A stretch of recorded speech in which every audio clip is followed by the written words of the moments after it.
Welcome to the Bob Sullivan Show presented by KB Building Services. Today's guest is Gary Sharp of 1620 The Zone. Bob and Gary will be enjoying a delicious meal from Big Al's Smoked Meats. Big Al's caters, so book them for your next party.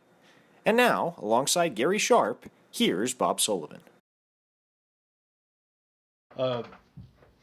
Welcome into a brand new Bob Sullivan Show presented by KB Building Services. Today we are at KB Building Services. We were not able to find a restaurant to host us, but we got Big Al's Smoked Meats to cater our meal. I am joined by the one, the only Gary Sharp from 1620 and the new Gary Sharp Show. Yes, the one and only. There are no other Gary Sharps in Omaha. Well, that's good. And I need to apologize again on air for the first time I had you on my show. That's a long time ago. And we were in the concourse of the Pentagon or whatever, Sanford Pentagon. The premier Denny Sanford Premier Center in Sioux Falls, South Dakota. That's right. Yeah, and I had it running through my mind.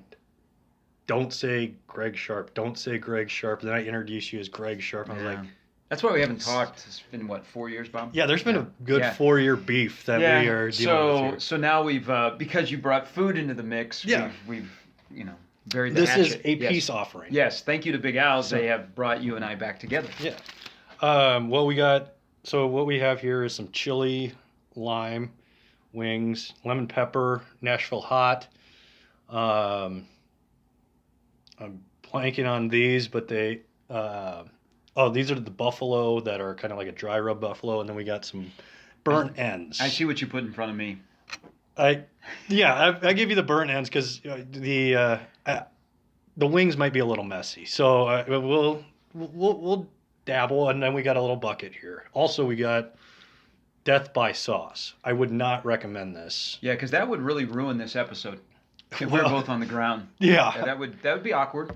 I did just try this. Okay. And I was warned that... And you're still living. Yeah, and I didn't have milk. This is my first drink since then. And that was 15 minutes ago, so I might be superhuman. Well, let's get started.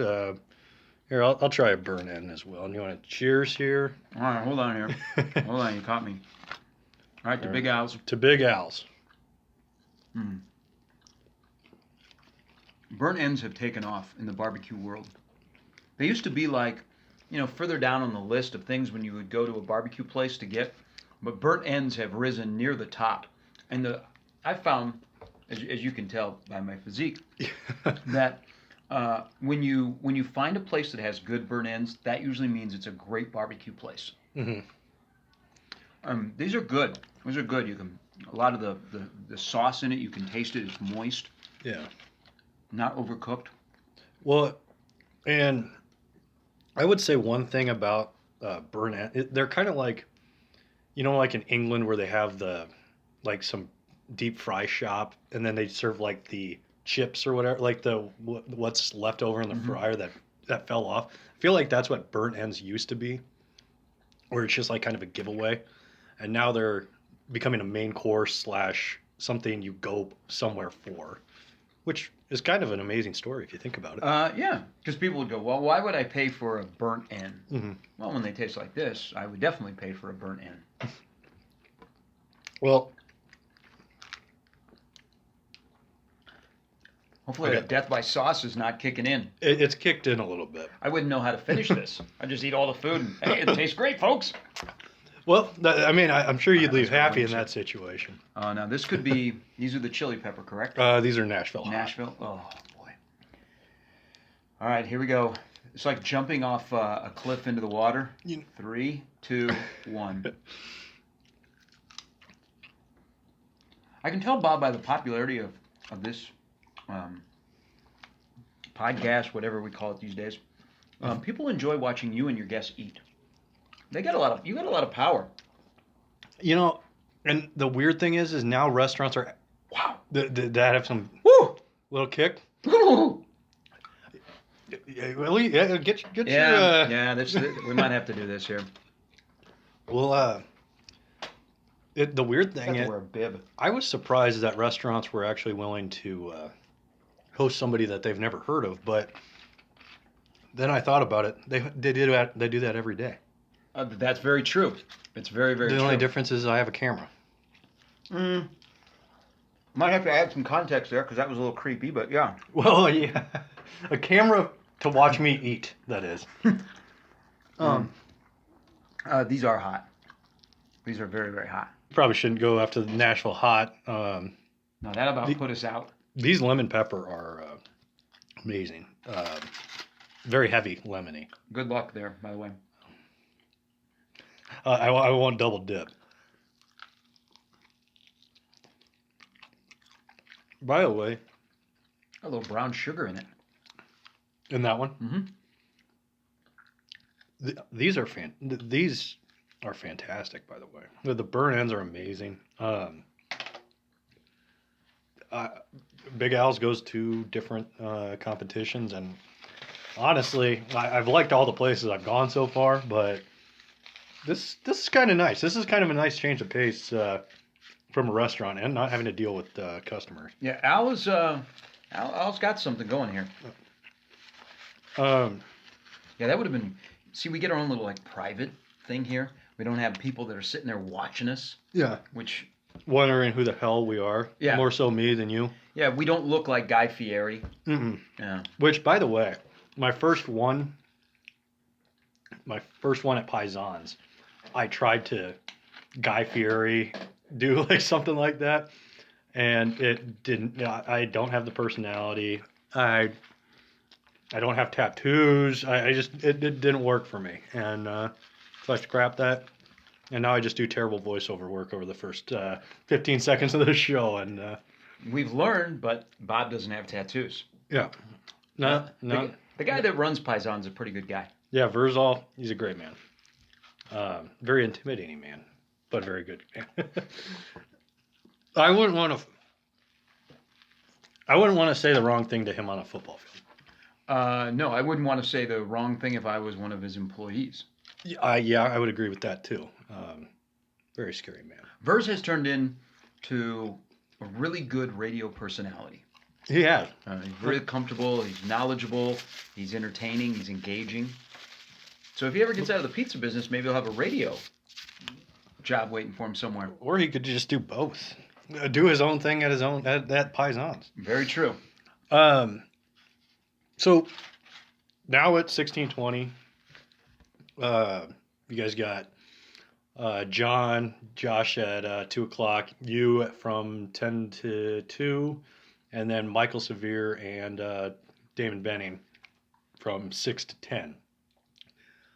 So my question being, is that comparable to the other greatest collections of talent that we've seen, like We Are the World and Team USA in '92, the Dream Team?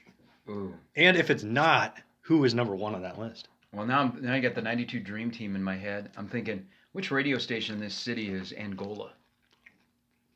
Well, I have some ideas, but We'll be friendly here. yeah, You know what? It's 1620 is celebrating its 20th anniversary, and it's really turned into an incredible radio station. It was the idea of Neil Nelkin. You know, 20 years ago, sports talk was around, and it was still relatively new, and relatively new in this area. But 20 years ago, Neil Nelkin had this dream, and he actually, he approached me to be the first person on 1620, and I was in Lincoln at the time, working at KLIN, which was the Husker affiliate, and I had a great situation there. I was part of the Husker broadcast. I liked living in Lincoln, and I had worked with Neil initially when I first started out in radio when he was in Lincoln, and it was tough to say no to Neil. But then Neil went next to Kevin Kugler, and that was a slam dunk, because when I think of 1620, I think of Kevin. And Kevin and Bob Bruce, the original Unsportsmanlike Conduct, and then Kevin and Michael, who dominated the airwaves, and people today still talk about them. Then you had Nick and Nick Baugh and Matt Schick, and the Schick and Nick show, which people still talk about today. Yeah. You laugh, and they both have gone on to bigger and better things. I've been there. It's kind of, we had when I first started was kind of the transition because Kevin left, Matt left, he went to ESPN, and so I joined and things are changing. It's Jason, Peter, and myself, and I'm thinking, what's going on? I'm back in Nebraska, but now I've been there for over 7 years. Michael has come back. Damon was working for the Omaha Public Schools when Jason left 1620 after a brief time. Mm-hmm. And so, Damon, who had been really good in radio appearances and filling in, has been magnificent as a full-time host. And then you have John and Josh, and I worked with John. We kind of both started our radio careers at KLIN in Lincoln. Mm-hmm. So it's kind of, the whole radio business it's a small world. Right. But, the talent we have at 1620, no one can compete with.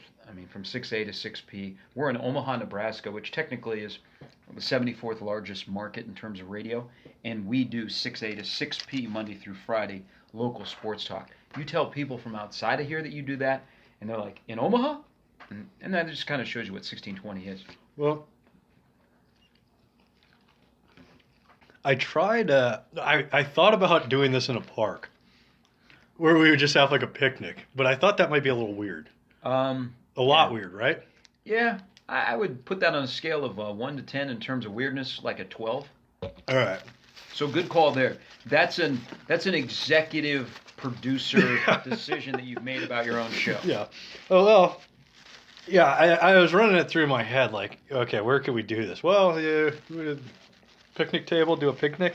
So question about wings when you're like, go to an event that Big Al's is catering, yes, and he brings wings. Is it rude to only go for the drumstick and leave the other?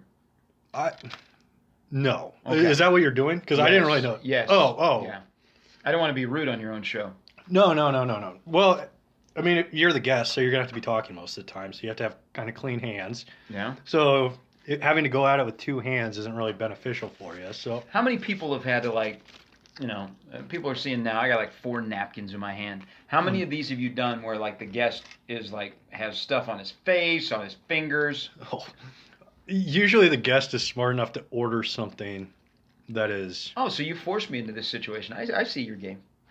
That is true. I did force you to eat the barbecue. That is true. To have all the napkins. But yeah, usually it's at Julio's. I spilled enchilada sauce on my tuxedo. I did see that. At How come that never went viral? I don't know. But I had thought about when I spilled it. I was like, I wonder if I can get a dry cleaner to sponsor my show for this episode. Now I like how you're thinking. Then Mr. Tuxedo was great, and he's just like, Bill's just like, no, don't worry about it. It'll come right out. I was like, all right, thank you. I appreciate that. So I was like, no, I can go get a dry clean. But so the next time you go to pick up, a tuxedo there, and you're working behind the counter, you understand why. Yeah, exactly. I owe a couple times. All right, a few more questions.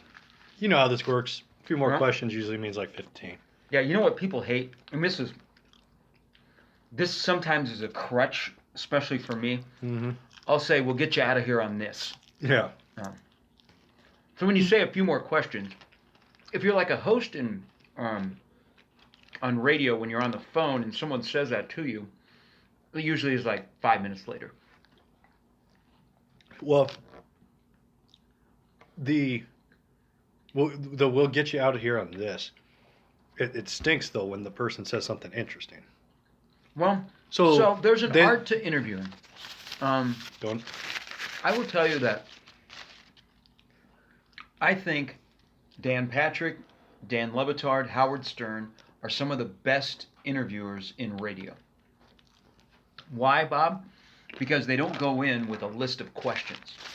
They go in maybe with the opening question and a number 2 question, but they listen to the person they're interviewing. And you can get your questions off of what they say and keep the conversation going. Yeah.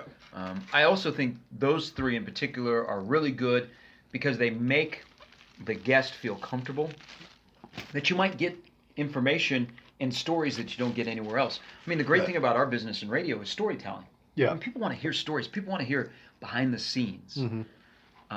Those three guys in particular, I think, are able to draw out the personality and the stories. And I also think that they do something that I notice that young radio hosts do in this market is, okay, we have a guest. We've got 8 to 10 minutes. Let's get him to 8 to 10 minutes instead of pulling the ripcord if that guest isn't very good. Right. Because you as the listener, if that guest isn't very good, you know it, and you're on to hit and scan, or you're on to your next station. Right. But I think those three guys are great because they go into interviews and it's not pre-planned.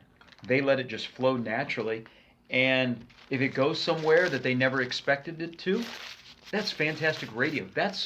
Howard Stern interviewing the type of guest that he interviews on his couch and how long he can go.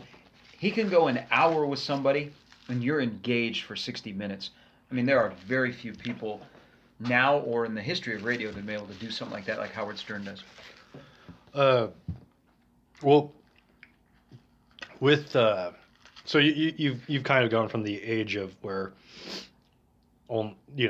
radio was what you listened to. Now you got podcasts, you got video casts on YouTube. What is one thing that has changed about radio that you like, and what is one thing that has changed that you don't like? One thing that has changed that I don't like, and it was kind of inevitable,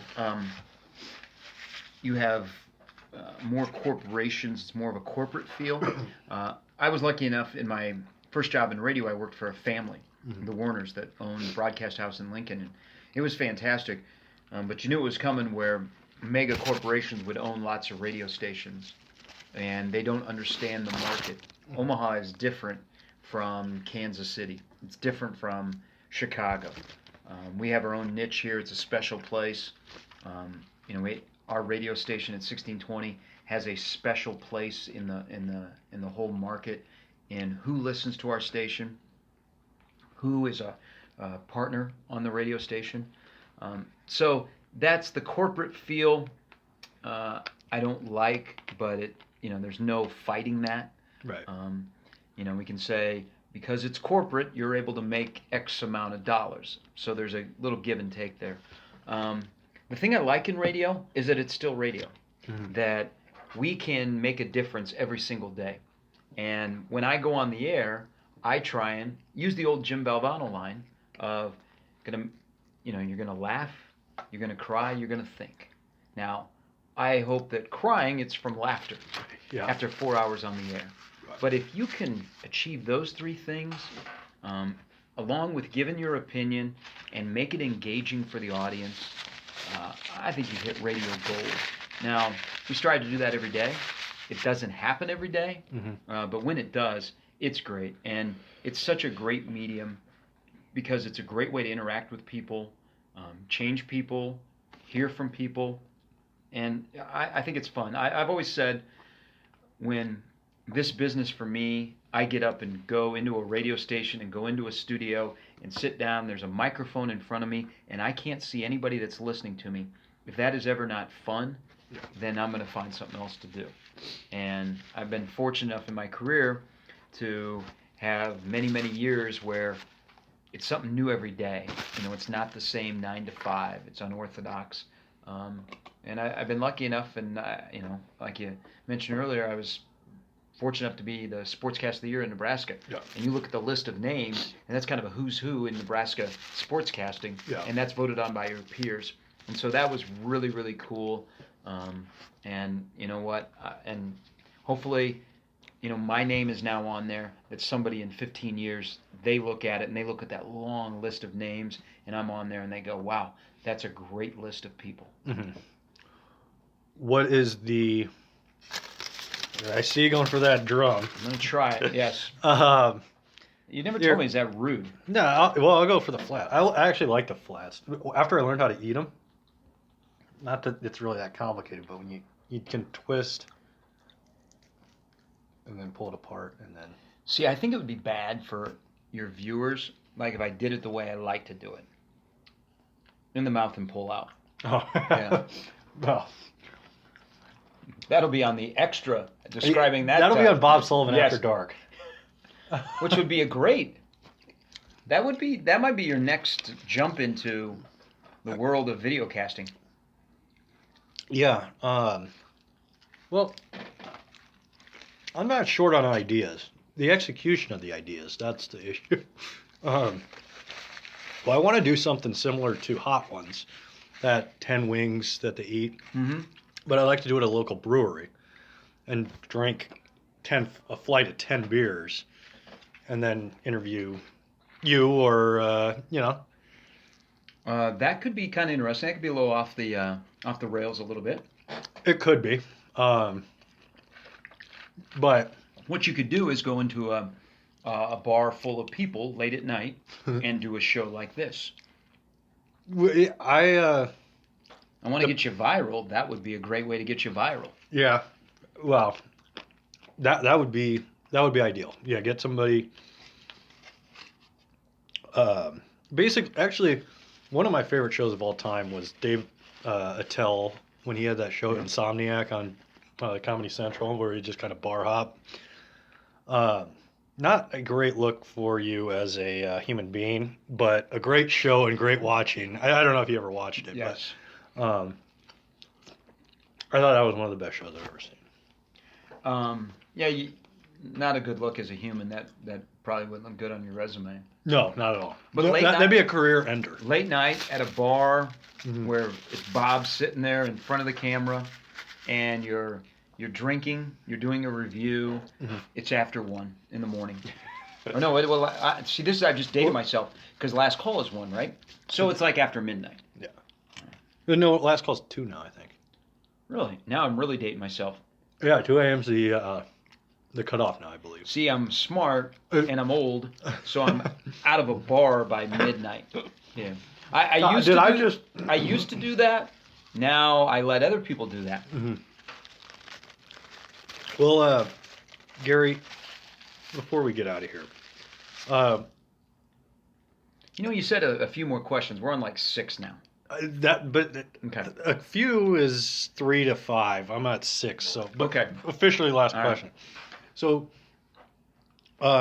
everybody likes to, their favorite interview, least favorite interview, whatever you want to call it. What is the one interview that you were looking forward to that you thought was going to happen, and then either something happened with the guest, they weren't able to get there, they weren't able to get on, and you never got that chance again? Mine, I'll tell you, was Latrell Sprewell.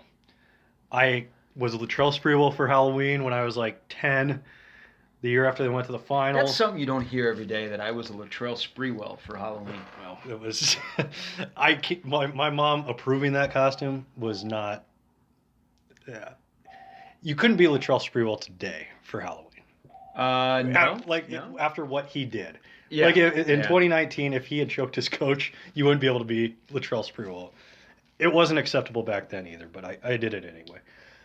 Love you, Mom. But I had it all lined up. I was like... She's so proud. She better be. But I talked to his former agent, and he's like, yeah, Spree's totally on board. He's excited about it. He's kind of been out of the limelight. He kind of wants to get into this type of thing.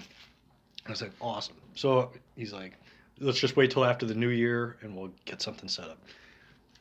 New Year's gets arrested for disturbing the peace, and then his representative. Bob Sullivan. No chat. And then ever since I've tried to reach out to him, can't get him. But who is your Latrell Sprewell? You know what? There haven't been many. Tim Tebow was supposed to join our show one day, and if we were all excited, it was Tim Tebow was at the height of his career, and it didn't turn out. Couldn't get in touch with the person that had set it up, and kind of like the similar lines. Yes, he'll do it. It's going to be great. He's looking forward to it. Mm-hmm. Knows about Nebraska. People in Nebraska have been good to Tim Tebow. We were excited to do it.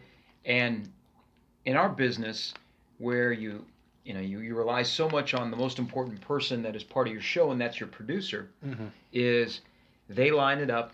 They lock it in. They get confirmation, but you're the one that's out there hanging if they don't come through. Right. And so in that case,